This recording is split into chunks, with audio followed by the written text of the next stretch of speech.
তাদের রাষ্ট্র ব্যবস্থা পরিচালনা করার জন্য ধর্মনিরপেক্ষ মতবাদকে তাদের রাজনৈতিক দর্শন হিসেবে তারা গ্রহণ করলো। হিন্দুরা দাবি করলো গোটা ভারতবর্ষ রাষ্ট্র চলবে ধর্মনিরপেক্ষ মতবাদ অনুযায়ী। 47 সালে গোটা ভারতবর্ষের অধিকাংশ মুসলমানদের দাবি ছিল যে না, আমরা রাষ্ট্র স্বাধীন করেছি, মুক্ত করছি, ব্রিটিশদের জিঞ্জির থেকে মুক্ত হয়ে গোলামীর শেকল ভেঙে এই দেশকে স্বাধীন করব, আর সেই স্বাধীন দেশে ধর্মনিরপেক্ষ মতবাদের অধীনে থাকবো।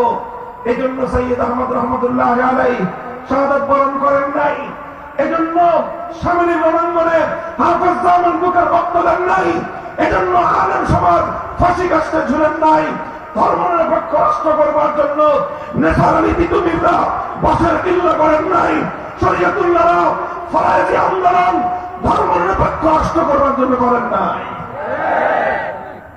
এই জন্য অধিকাংশ মুসলমানদের দাবি হলো যে আমরা এমন একটা রাষ্ট্র চাই যে রাষ্ট্রে আইন হবে আল্লাহর কোরআনের আইন, সংবিধান হবে ইসলামী শরিয়ার সংবিধান। এমন একটা রাষ্ট্র আমরা প্রতিষ্ঠা করতে চাই।